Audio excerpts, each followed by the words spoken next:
मेरी प्यारी दादी की पहली सैलरी। अमित ड्राइंग रूम में बैठकर टीवी देख रहा था। प्रीति और उषा देवी दोनों किचन में थे। प्रीति बर्तन मांज रही थी। उषा देवी सुबह के नाश्ते की तैयारी में लगी थी। 8 साल की रिंकी स्कूल जाने की तैयारी कर रही थी।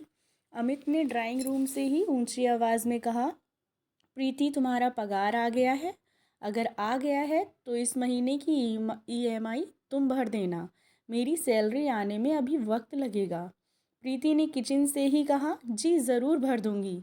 इस बातचीत से रिंकी के कान खड़े हो गए, क्योंकि कल ही तो उसके स्कूल में सैलरी के बारे में सबको बताया गया था कि हर काम के लिए एक निश्चित रकम मिलती है, जिसे सैलरी कहते हैं। इस बात की याद आते ही वह तुरंत किचन में दौड़ी।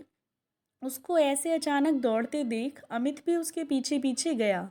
रिंकी ने अपनी दादी के पास जाकर उनसे पूछा, दादी आपको सैलरी नहीं मिलती है क्या? अमित और प्रीति एक दूसरे की तरफ देखकर मंद मंद मुस्काए। उषा देवी ने रिंकी को समझाते हुए कहा, बच्चा तुम्हारे मम्मी पापा ऑफिस जाते हैं इसलिए उन्हें सैलरी मिलती है। मैं तो घर पर ही रहती हूँ ना, इसलिए मुझे सैलरी नहीं मिलती। रिंकी को यह बात कुछ समझ नहीं आई, तो वह बोली, दादी आप भी तो कितना सारा काम करती हैं। सुबह जल्दी उठकर नाश्ता बनाना, खाना बनाना, कपड़े धोना, मुझे ट्यूशन पढ़ाना और बाजार जाकर राशन लाना, और भी पता नहीं क्या क्या।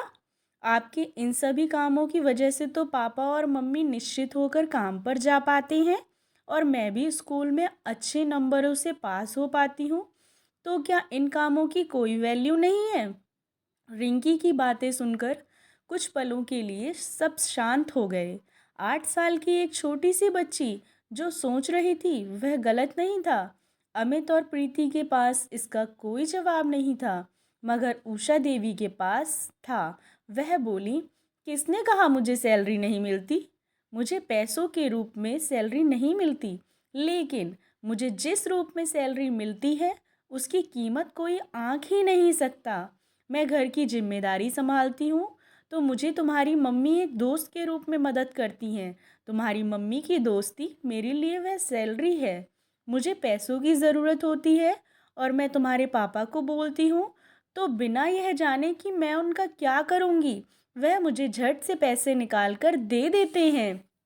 तुम्हारे पापा का यह विश्वास मेरी सैलरी है, और तुम जो मुझे इतना प्यार करती हो, मेरे बारे में इतना सोचती हो, वह तो मेरा बोनस है।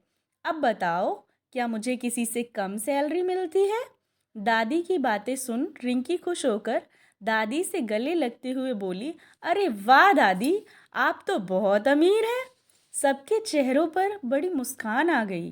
प्रीति उषा देवी के पास आई, उनका हाथ पकड़कर बोली, मम्मी जी, हमने कभी इस बारे में सोचा ही नहीं, लेकिन आपको कभी इस बारे में विचार नहीं आता कि आपको भी सैलरी मिलनी चाहिए? कभी कभार वह भी जब तुम लोगों को कुछ खरीद कर देना होता है तब थोड़ा सा बुरा लगता है। उषा देवी ने हिचकते हुए कहा। रिंकी बीच में ही बोल पड़ी, तभी तो मैं आपसे कह रही थी दादी, आप ट्यूशन शुरू कर दीजिए। अमित और प्रीति उषा देवी की तरफ देखने लगे। यह क्या माजरा है मम्मी? अमित ने पूछा। अरे कुछ नहीं बेटा, उषा देवी ने बात को टालने की कोशिश की। नहीं पापा, मैं आपको पूरी बात बताती हूँ। मेरी फ्रेंड रितु है ना, उसकी मम्मी एक बार मुझसे पूछ रही थी कि तुम हमेशा क्लास में अव्वल आती हो, तुम कौन सी ट्यूशन क्लास से ट्यूशन लेती हो? मुझे भी बताओ ताकि रितु को वहीं भेज सकूं। तब मैंने उनसे कहा कि मुझे तो मेरी दादी ही पढ़ाती हैं, तो उन्हें बहुत आश्चर्य हुआ। फिर अगले दिन तो वह हमारे घर ही आ गई थी और दादी से मिलकर उन्हें रितु और उसके साथ 3-4 और बच्चों को ट्यूशन देने के लिए कह रही थी, लेकिन दादी ने मना कर दिया। दादी हाँ भी कैसे करती, उनके पास दिन भर इतना सारा काम जो रहता है। रिंकी ने सारी बात खुलकर कही। अब अमित बोला, अरे माँ, आपको ट्यूशन पढ़ाना चाहिए, यह बात तो पक्की है कि आप पढ़ाती बहुत अच्छा हैं। और रही बात घर के कामों की, तो हम उसके लिए एक कामवाली रख देंगे। आप अपना वक्त ट्यूशन पढ़ाने में लगाएं। उषा देवी ने थोड़ी आनाकानी की, लेकिन बेटा, बहू और पोती ने मिलकर उन्हें आखिरकार ट्यूशन पढ़ाने के लिए मना ही लिया। 1 महीना बीत गया। उषा देवी ने उनके बहू, बेटे और पोती को एक अच्छे रेस्टोरेंट में अपने पैसों से खाना खिलाया। उस दिन उषा देवी की आंखों में रिश्तों की कमाई के साथ अपनी पहली कमाई की खुशी और संतोष चमक रहा था।